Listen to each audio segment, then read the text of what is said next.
did you file a manifestation in court para po may quash yung warrant, search warrant, saka para makuha yung mga documents dun po sa raid sa Lucky South 99? Opo. So nag-file po ako ng motion to quash para maibalik po yung mga dokumento. So, parehas ang location ng Whirlwind at saka Lucky South 99. That is what you're telling us. Bakit po kayo may kwarto dun?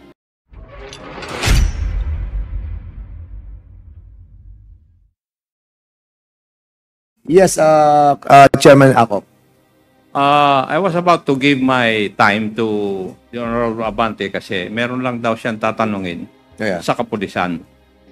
But since question nyo na second round na pala siya, ako po hindi pa nakaka-first round. Pwede po bang mag-first round muna? Okay. Congressman Akop, I thought Congressman Akop will not be asking question, but you are now recognized, Chairman Akop. Mamaya na tayo, General Lasso, ha? Okay. Thank you. May I ask Secretary Roque, in the last hearing, you were required to submit to this committee the documentations confirming the ownership of the house in Pinewood subdivision, including the ownership structure of the corporation that owns the property. Have you submitted such? I have a copy, a soft copy of the TCT Ang with tanong me. ko po is, have you submitted such? Hindi po, but I can submit po. Thank you.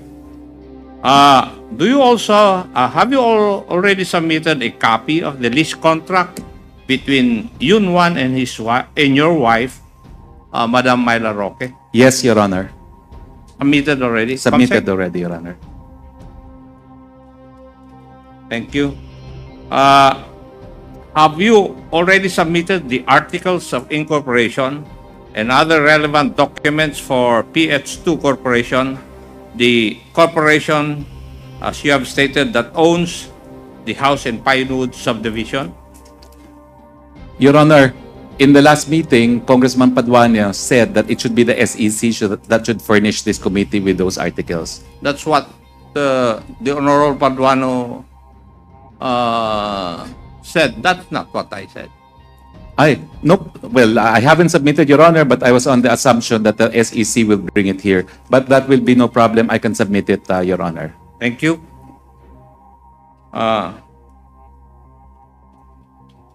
You were also required to submit documentation confirming your formal entry of appearance in the three courts: Municipal Trial Court of Porac, Pampanga, the RTC 114 of Angeles City, and the Court of Appeals in the Whirlwind Corporation case.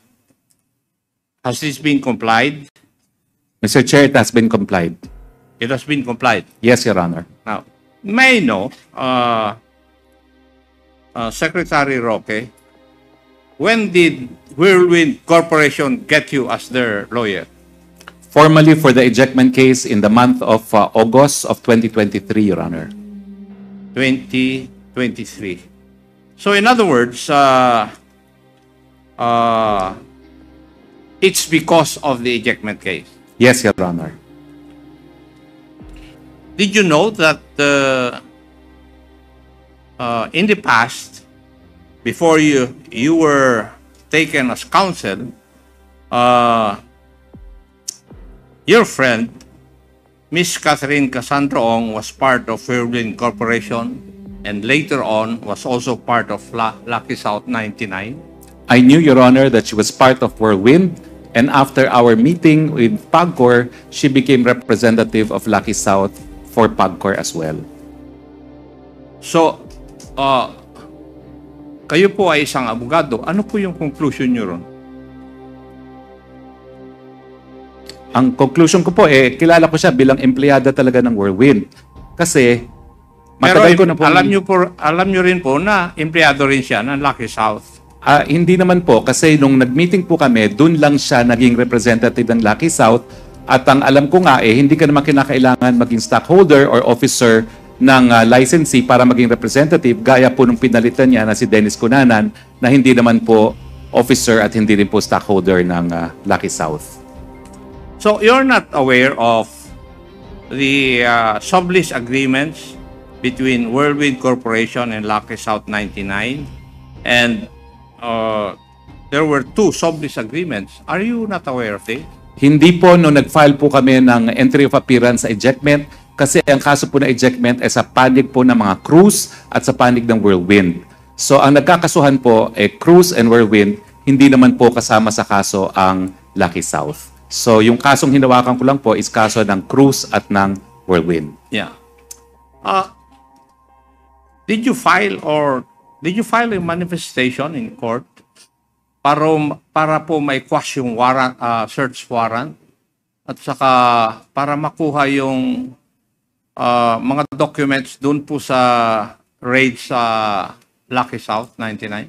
Opo, may mga dokumento po ako doon na protektado po ng batas, yung mga bank documents po na ibinigay ko sa aking staff na nakitira doon sa Porac na naisa publiko po, at nakita ko nga po sa TikTok na naisa publiko yung mga dokumentong yon. So nag-file po ako ng motion to quash para maibalik po yung mga dokumento. Ang sabi po nyo, mayroon po kayong mga privileged documents na nandun sa... Saan po?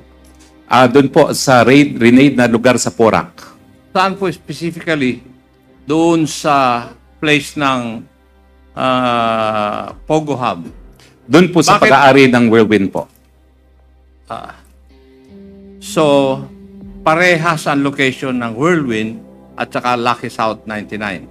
That is what you're telling us. Sila po may-ari talaga ng buong premises ng Whirlwind na pinaupahan po nila sa Lucky South. Hindi po totoo yun.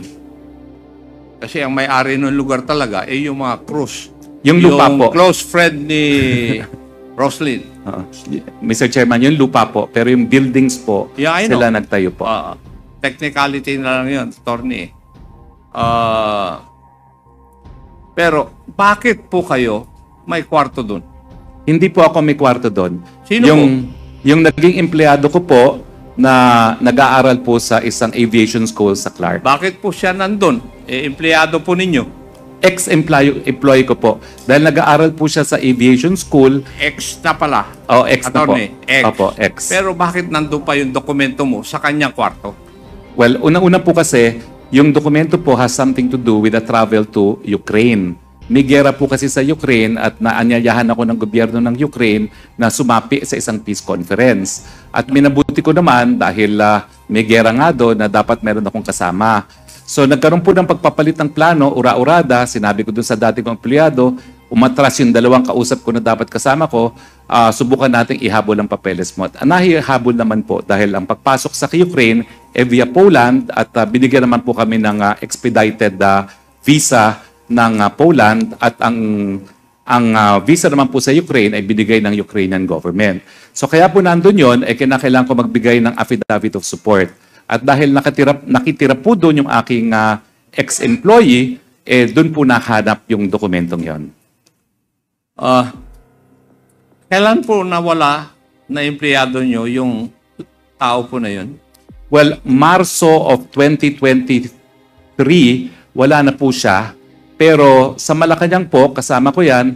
So kasama ko po siya at isang buong team ng social media team hanggang ako po ay tumakbo para sa Senado. So that was November 2021 when I was deemed resigned. Pero yung grupo po nila nanatili sa akin hanggang eleksyon. And itong nakitira po sa Pogo ay hanggang March of 2023, pero meron pa po akong 2 na-retain din hanggang month of August of 2023. Ngayon po, wala na akong kasama ngayon sa law office ko na nakasama ko dati. Pwede ko bang isipin na kaya nandun siya sa Pogo Hub na yun dahil sa pakiusap ninyo? Well, pwede nyo pong maisip yun. Sa katunayan po, kasi nung August, akala po nila tapos na ang boxing kasi meron ng writ of execution po. Pero nung nag-file po kami sa RTC na motion to recall the writ of execution, hindi naman namin inaasahan, nagtagumpay po. So hindi sila napaalis kaagad, bagamat dapat by August napaalis na sila. So parang tinanaw naman po nila na utang na loob na hanggang ngayon po, Hindi pa sila napapaalis doon, no? Dahil nagpunta naman kami sa Court of Appeals. At siguro po, tumanaw rin ng utang na loob at pinagbigyan yung aking dating tao. So, kayo po ang nakiusap. Hindi po. Ang nag-usap po talaga ay yung empleyado ko at saka si Cassie Ong. Paano sila nagkakilala?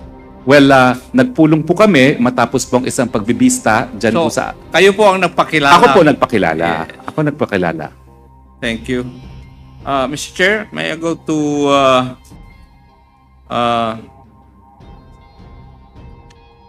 Miss Ronelyn Baterna? Yes, Is she still around? go ahead. Yeah, andito pa. Go ahead. Yes. Kanina, Madam Ronelyn, sinabi mo na hindi mo masyadong kakilala si Cassandra Leong. Tama po ba yung pagkarinig ko? Kilala ko po siya, Your Honor, and then nakikita ko rin po siya. Gaano mo siya kakilala? As ka-work po, since doon din po siya nagtatrabaho. Doon siya nagtatrabaho. Natatandaan mo ba na nung February 2 of 2021, may pinirmahan kang sublease agreement kay Madam Cassandra Ong? Hindi ko na po matandaan, Your Honor, kasi sobrang dami ko na pong napirmahan na papel. May I request the page to show the sublease contract in my possession to Madam Ronelyn Baterna so that she can determine whether the document is what she signed. Okay, the COMSEC is hereby directed to bring the documents to Baterna. Go ahead, Congressman Chairman Acop. Hindi. Gusto kong tanungin kasi yun ang susunod Okay, na okay. tanong ko eh. Sige, Kasi parang siya nang may-ari ng South 99, Lucky South 99 eh.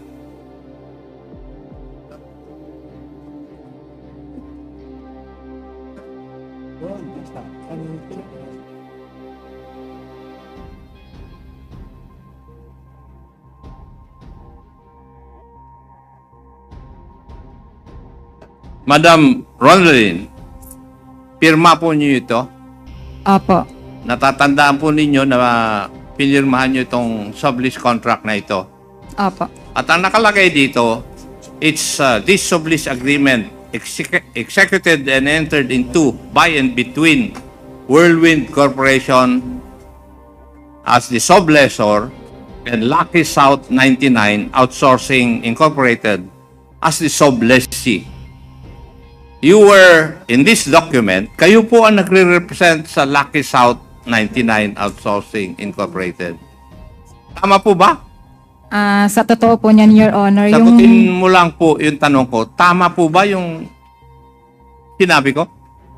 Eh kasi dito sa dokumento, itong dokumento, maski tanungin mo yung abogado mo, ay hindi maglalay o hindi magsisinungaling itong dokumento. Opo, ako po yung nagpirma. Oh, bakit? Bakit ikaw ang pumirma, Iha? As per instruction po, kailangan ko pong pirmahan. Kanino pong instruction? Yun, gaya nga po ng sinabi. Kanino pong instruction? Kay Sagutin Ma'am- mo yung tanong ko. Hindi. Pangatlo na akong mag-move to cite you in contempt. At Iha, hindi kita pakukulong dito. Inisiguro ko yun. Sa attorney po, galing po kay attorney. Sinong attorney? Attorney Medina po. Attorney Medina. Mr. Chair, may I move that we invite also Attorney Medina so that we will find out kung sino po ang nag-uutos talaga dito. siya ba yung under ng NFC law firm? Hindi po. Iba pa yung attorney Medina, hindi yan kasama doon sa lawyer mo yan? Hindi po. Sige, we'll be inviting the... Mr. Chairman. Mr. Chairman. Will you allow it, Congressman? Hindi. With regards to attorney. Go ahead. Just asking. Kasi pinapa-invite niya. No, wait. Of course, kaya nga, I am just asking if he's going to allow you to interject. Let's put order. Okay? Sige, go ahead. So, we'll be inviting Attorney Medina. Anong first name niya? Anong first name ng Attorney Medina? Attorney Medina lang yung po yung pagkakilala ko. Your Honor. What? Attorney Medina lang po. Ang alam mo? Opo. How can we invite? There's a lot of Medina. Sa may, ano po, sa may Clark, yung office. Ano na? Yung office niya po sa may Clark, malapit po. What's the address nung ano? Sige, the COMSEC will coordinate with you. Go ahead, Congressman Akop. Mr. Chair, if I remember it right, I think in one of the hearings, we have, huwag ka magalit muna, we have already invited that Attorney Medina. COMSEC, have we invited Attorney Medina already? Not yet daw. Nagagalit na Mr. Chairman, You have invited the last that's why I want to interject with regards to Atty. Medina because that is my question to Darius Colanan and we invited him last hearing. Okay. So, it was manifested the invitation on Attorney Medina in the last hearing. So, what's the pleasure of Congressman Paduano? Sure, he's not around, no excuse, then we will issue a cause order. Okay. So, there's And that's a motion, Mr. there's a Chairman. motion to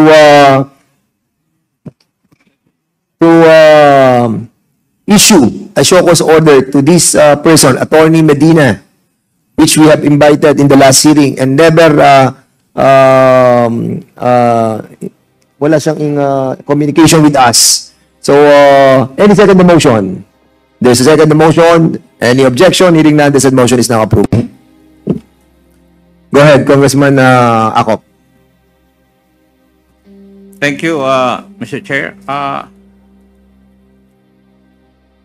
May I go back to Attorney or Secretary Roque? Yes, Mr. Chair. Yes, doon po sa pag-represent nyo sa Whirlwind Corporation, sa kaso, laban po kina Ronaldo Cruz, Froilan Cruz. Tama po ba ito? Tama po yan. Tama. Yan po yan. Now, what is the status of the case? Ngayon po, nakabinbin po siya sa Court of Appeals kasi naghain po kami matapos ma-recall ang writ of execution, naghain po kami ng petition to annul judgment sa Court of Appeals. Tapos, dahil recall po ng RTC ang writ of execution, nakabinbin po ngayon sa MTC PORAC ang issue ng writ of execution habang nakabinbin din po sa Court of Appeals yung petition for annulment of judgment. So, hindi po nadidesisyonan kung sino talaga ang may-ari? Wala naman pong issue kung sino may-ari. Pag-aari po talaga ng Cruz. Ang issue lang is Yes. yung issue po ng possession at ang issue po is kung nabigyan pa ho ng due process ang Whirlwind doon sa pagdinig ng ejectment case. Kasi nga po, medyo komplikado kaya sana gusto ko nandito yung mga Cruz. Nagdidemandahan po yung anak at tatay na Cruz at ang nagpaupa po sa Whirlwind ay yung tatay na Cruz.